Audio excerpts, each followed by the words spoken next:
비너스에 숨겨진 작은 생각.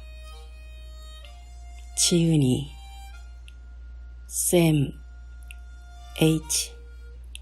앤더슨.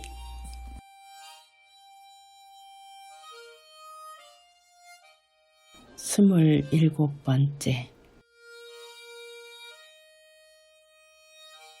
사실은 일찍이 아브라함에게 나타나 약속하셨던 하나님은 모세를 불러 아브라함의 자손들을 애굽 왕의 노예로부터 해방시키고 모세와 함께한 구원의 분명한 행적이 그 책에 기록함으로 누구나 그 하나님을 찾게 하신 것입니다.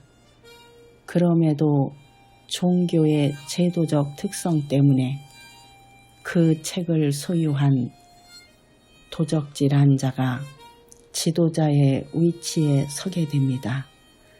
그 책에 기록된 것은 이스라엘 모두에게 모세에게 자신을 알리신 그들 조상의 하나님과 연결되는 역할을 충분히 합니다.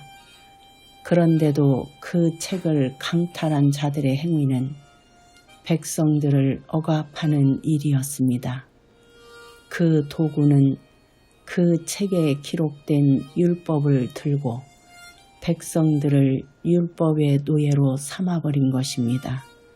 이것은 종교적 체계를 바탕으로 나라 전체가 법과 제도와 관습이 율법에 한데 어우러져서 백성들이 율법의 노예가 된 사실조차 알 수 없는 사회 구조입니다. 책에 기록된 율법은 백성들을 자신들의 말에 의해 움직이도록 하는 한낱 도구입니다. 본래 그 책은 백성들 뿐만 아니라 자칭 하나님의 종이라는 종교 지도자들에게도 똑같이 적용됩니다. 그럼에도 그들은 가르치는 위치로서 율법의 무거운 짐에서 스스로 벗어납니다. 오히려 스스로 하나님의 종으로 자처하며 백성들 위에 앉아 자기 욕심에서 나온 모든 것들을 하나님의 이름으로 채울 수 있습니다. 객관적인 위치에서 보면 백성들은 어쩌면 그 옛날 조상들이 애굽 왕의 노예에 무거운 짐을 진 산과 같습니다. 그들 위에 군림하고 있는 종교 지도자들의 모습은 흡사 애굽 왕 바로와 같은 타도의 대상으로 보일 수도 있습니다. 최소한 예수의 눈에는 말입니다. 종교 지도자들에게는 자기들이 섬겨야 할 왕은 더 이상 필요치 않습니다. 자신들이 백성들 위에 군림하는 왕과 제사장과 선지자의 위치에 있기 때문입니다. 만일 하나님으로부터 메시아가 와야 한다면 하늘로부터 직접 내려와야 한다고 못 박습니다. 이 외에 그 누구도 메시아로 인정할 수 없게 만들어버린 것입니다. 그래야 그들의 위치가 영원하기 때문입니다. 그들에게는 그 책에 기록된 것은 그렇게 중요하지 않습니다. 그 책을 어떻게 해석하느냐가 중요한 관심사였습니다. 그 해석은 바로 그들이 그 책을 손에 쥔 목적에 맞게 하는 것입니다. 다시 말하면 백성들 위에 영원히 앉아버린 것이 그 책을 자신들이 친히 손에 쥔 목적입니다.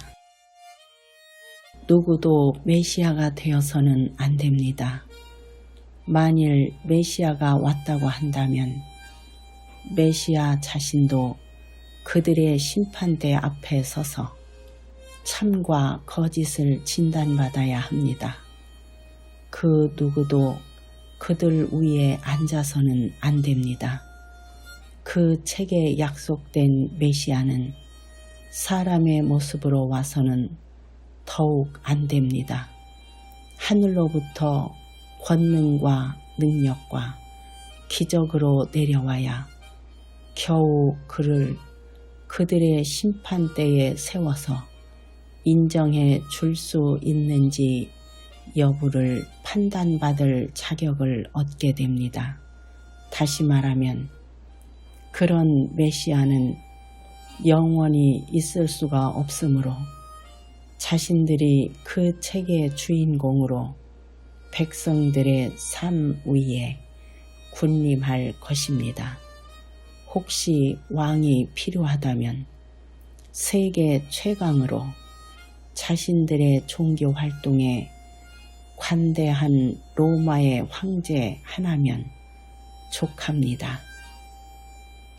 그러나 사실은 이스라엘 백성에게 있어서 구원과 해방이란 그들의 책을 가져가 자신의 것으로 만들어버린 종교 지도자들의 만행으로부터의 해방이 필요했던 것입니다.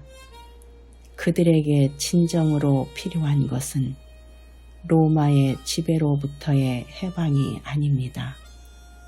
이 세상의 고된 삶에서 벗어나 죽어서 천국 가는 것이 구원과 해방이 아니었던 것입니다.